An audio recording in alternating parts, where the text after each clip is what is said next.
Сәлем баршаңызға, каналыма қош келдіңіздер. Бүгін менде ешқай жерде қайталанбайтын керемет десерттің рецепті міндетті түрде жасап көріңіздер және каналыма тіркелуді ұмытпаңыздар. Бұл рецепттің жасалу жолы жеңіл, бірақ қайталанбас дәм кез келген қонағыңызды таңғалдырады. Ал бастаймыз.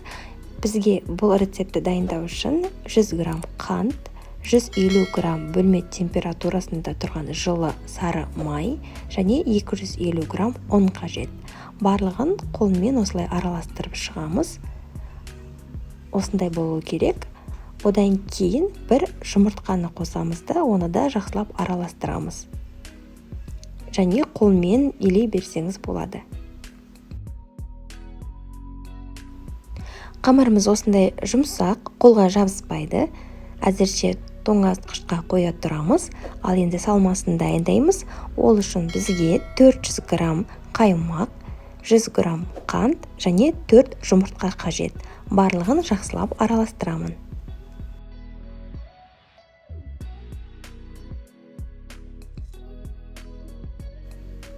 Мендегі форма 26 сантиметрлі форма. Сіз кез келген форманы қолдансаңыз болады.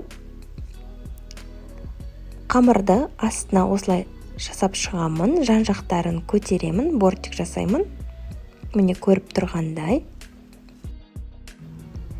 Енді қаймақты құямыз ішіне. Егерде формаңыз кішкентай болса, онда қаймақ көтеріліп, жарылып кетуі мүмкін. Сол себепті жұқарақ болғаны дұрыс. 180 градуста 45 минутта пісіріп аламын. Және тура ортасынан барлығын бөлу қажет. Міне осындай болып шықты. Менде 8 бөлік шығады. Маған қажеті 250 грамм ақ түсті шоколад, қара түсті шоколад және де молочный шоколад дейді ғой, барлығы 250 граммнан. Және балмұздаққа арналған осындай таяқшалар. Ортасына саламын. Әзірге барлық шоколадты ерітіп жатырмын. Міне шоколадымыз еріді. Бұл темный қара шоколад. Барлығын екі-екіден енді осындай шоколадтармен бетіне жағып шығамын. 2 қара түсті шоколад және де 2 розовый. 2 молочный шоколад болады және де бір өз түсін сары түсті қалдыратын боламын. Жалпы кез келген шоколадтың түрін қолдансаңыз болады. Ол енді өзіңіздің идеяңыз, бірақ таза, натуральный шоколад болғаны дұрыс. Соя қосылған болмаса, пальмовый масло қосылған шоколад қосатын болсаңыз, онда бұлардың барлығы жарылып кетеді және де олар дәмсіз болады. Енді бетіне узор жасап шығамын. Әрине мен алдын ала бұл шоколадтардан кішкене алып қалдым да, осындай пакетиктарға салып дайындап қойдым. Ұшын кесіп, барлығына осылай узор жасап шықтым. Бұл міндетті емес.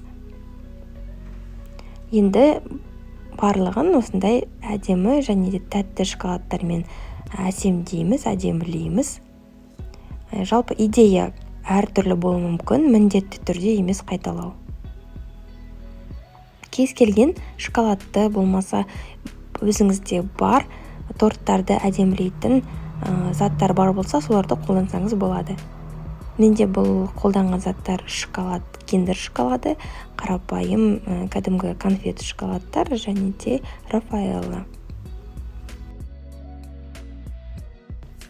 Үгітілген фисташки болмаса орех қолдансаңыз болады. Және кокосовые стружки септім. Мінеки біздің керемет балмұздақ тортымыз дайын. Міндетті түрде жасап көріңіздер және пікірлеріңізді комментарияда қалдыруды ұмытпаңыздар. Сіздерге ұнады деген үміттемін. Келесі кездескенше сау болыңыздар.